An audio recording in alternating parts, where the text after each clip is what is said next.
मैं रात कोटी पानी पीने के लिए तो भाई और भाभी के कमरे से आवाज आ रही थी।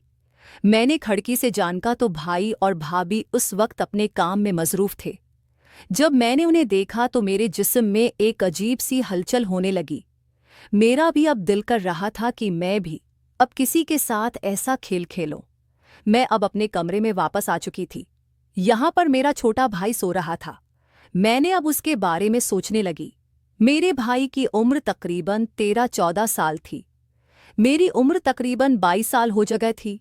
मैं मुकम्मल तौर पर जवान थी और मेरा दिल बहुत ज्यादा खराब हो रहा था। मैं अपने भाई के पास आ चुकी थी और हमारा बेड एक ही था। मैं अब उसके बेड पर सोने लगी और उसके बाद मैंने मोबाइल पर मूवी लगा ली। वो भी देखने लगी और उसके साथ मैंने छोटे भाई को भी जगा लिया।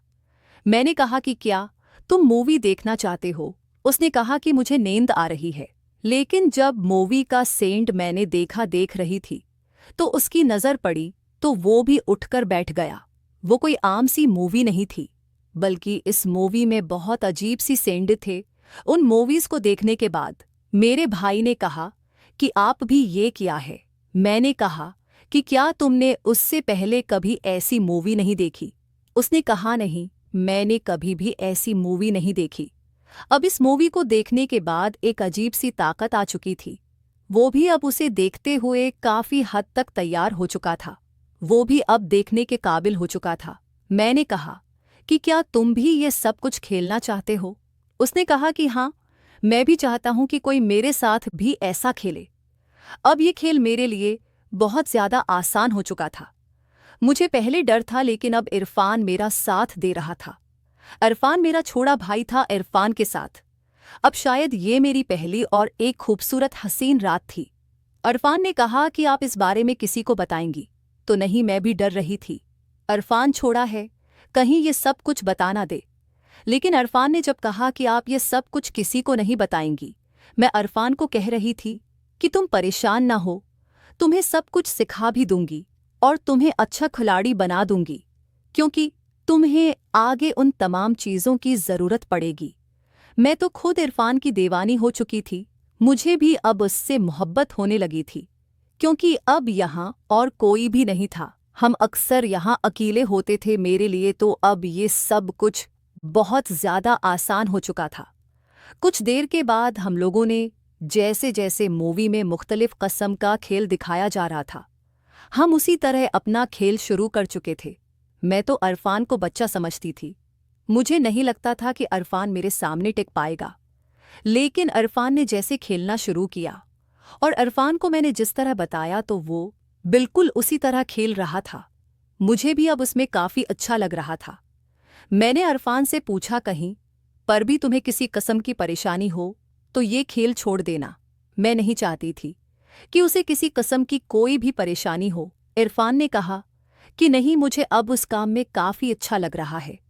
कुछ देर के बाद हम काफ़ी हद तक ये खेल मुकम्मल कर चुके थे। मैंने जैसे भाभी और भाई को देखा था, अब हम भी बिल्कुल उसी तरह से खेल पा रहे थे। कुछ देर के बाद इरफान ने कहा कि मैं थक चुका हूं। मैंने कहा कि तुम परेशान क्यों हो रहे, अब मैं तुम्हारी जगह पर खेलूंगी। इरफान ने कहा कि ठीक है। इरफान ने उसके बाद अब सब कुछ मुझे करने के लिए कह दिया कि अब आप ये अगले सेन को दोहराएं। उसके बाद जैसे जैसे इरफान खेल रहा था, अब उसके बाद मैं उसी तरह से खेल रही थी। इरफान को काफ़ी अच्छा लग रहा था। इरफान बहुत ही ज़्यादा खुश था। इरफान भी शायद यही सब कुछ चाहता था। उसके बाद इरफान और मैं मुकम्मल तौर पर एक दूसरे के साथ खुश थे। इरफान और मेरा खेल मुकम्मल हो चुका था। कुछ देर के बाद इरफान को भी मैंने कहा कि जाकर फरेश हो, जो इरफान भी फरेश होकर सो गया। सुबह जब उठे तो इरफान मेरे बारे में कुछ अजीब सा सोच रहा था। जब मेरी तरफ देखता तो मुस्करा देता। मैंने इरफान को समझाया कि ऐसा मत देखा करो। भाई को इरफान को आप मेरी आदत से होने लगी थी। मुझे भी अब इस बात का डर लगने लगा था कि इरफान ने अगर सबके सामने ऐसी बात करनी शुरू कर दी तो सच में बहुत परा होगा। इसलिए मुझसे बहुत बड़ी गलती हो गई थी। अब मैं डराती धमकाती थी, ऐसा मत सोचा करो, जो गलती होनी थी हो गई।